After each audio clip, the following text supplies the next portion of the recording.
জিয়া রহমানের নাম ছাড়া বাংলাদেশের ইতিহাস রচনা করা যাবে না। তলাবিহীন ঝুরি ছিল বাংলাদেশ, সেটাকে উন্নয়নের রোল মডেল হিসাবে তিনি দাঁড় করিয়েছিলেন। যদি এই সময়ে, এই নির্বাচন পর্যন্ত এই সময়টাকে আমরা সঠিকভাবে কাজে লাগাতে না পারি, নির্বাচনটাকে সুষ্ঠু করতে না পারি, এর পূর্বে যদি পরিবেশ ঘোলাটে হয়, তাহলে কিন্তু গণতন্ত্রের ভবিষ্যৎ কি হবে সেটাও কিন্তু আজকে প্রশ্নের সম্মুখীন।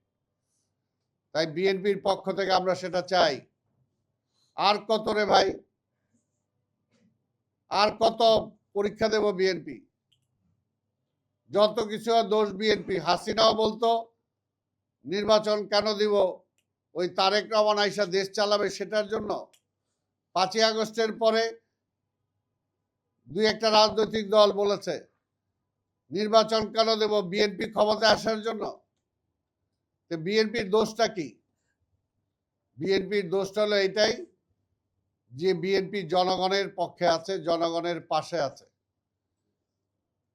আমরা পরিষ্কার বলি যে আজকে বিএনপির একটা অতীত আছে, গ্লোরিয়াস অতীত। আওয়ামী লীগের অতীতটা কি? নিশ্চয়ই গ্লোরিয়াস অতীত নাই। গণতন্ত্রকে হত্যা করা, রাজনীতিকে নিষিদ্ধ করা এবং ফ্যাসিবাদের জন্ম দেওয়া, আরো তো অনেক কিছু আছেই। ঠিক তেমনিভাবে আরেকটি দল জামাত আছে, তার অতীতটা কি? যে কোনো মানুষকে যদি আপনি বিশ্বাস করতে চান, তাকে দায়িত্ব দিতে চান, তাহলে তো সেই মানুষ বা সেই দলটাকে বিশ্লেষণ করবেন যে অতীতে সে কি কি করেছে, কতটুকু ভালো কাজ করেছে, কতটুকু খারাপ কাজ করেছে।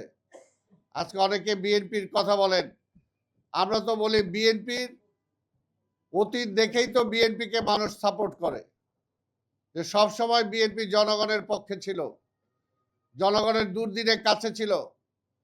আর আপনারা জনগণের বিরুদ্ধে ছিলেন। জনগণের বিরুদ্ধে ছিলেন যে দুটি দলের কথা বললাম। আমরা যুদ্ধ করেছি, দেশ স্বাধীন করেছি।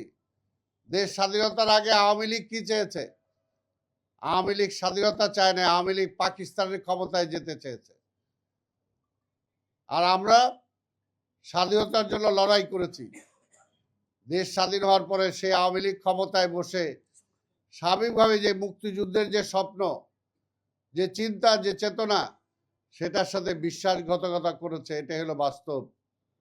আর অল্প সময়ের জন্য শহীদ রাষ্ট্রপতি জিয়া রহমান বাংলাদেশের ক্ষমতায় এসেছিলেন মানে কি, জনগণ তাকে ক্ষমতায় এনেছিলেন। আনার পরে অল্প সময়ের মধ্যে তলাবিহীন ঝুরি ছিল বাংলাদেশ, সেটাকে উন্নয়নের রোল মডেল হিসাবে তিনি দাঁড় করিয়েছিলেন।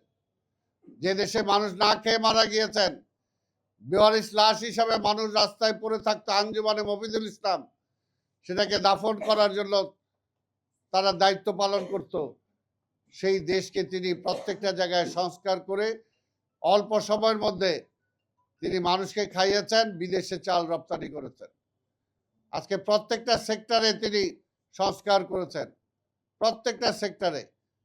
কাজে সেগুলো বলতে গেলে অনেক সময় লাগবে। আপনি যে আজকে যে আলোচ্য বিষয় দিয়েছেন জিয়া রহমান, এই জন্য বললাম যে জিয়া রহমানের নাম ছাড়া বাংলাদেশের ইতিহাস রচনা করা যাবে না। জিয়া রহমানের নাম ছাড়া বাংলাদেশের কোনো কিছুই সামনের দিকে এগিয়ে নিয়ে যাওয়া যাবে না। যেখানে খুঁজবেন সেখানেই জিয়া রহমান।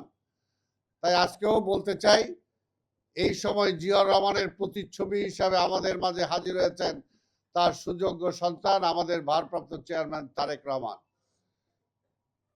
আমরা বিশ্বাস করি যে তারেক রহমান আগামী নির্বাচনে যদি রাষ্ট্র ক্ষমতায় আসেন, শহীদ রাষ্ট্রপতি জিয়া রহমান যেরকম প্রত্যেকটা সেক্টরে তিনি বিপ্লব সাধিত করেছেন, তিনি কৃষিতে বলি, তিনি সেচে বলি, তিনি বৈদেশিক নীতিতে বলি, তিনি শিল্পে বলি, তিনি গার্মেন্টসে বলি, তিনি শিক্ষায় বলি, এমন কোনো সেক্টর নাই যেটাতে কাজ করেন নাই। আজকে তারেক রহমানও সে একই চিন্তায়, সবাই চিন্তা করতেছে যে নির্বাচন কিভাবে পিছানো যায়, বানচাল করা যায়।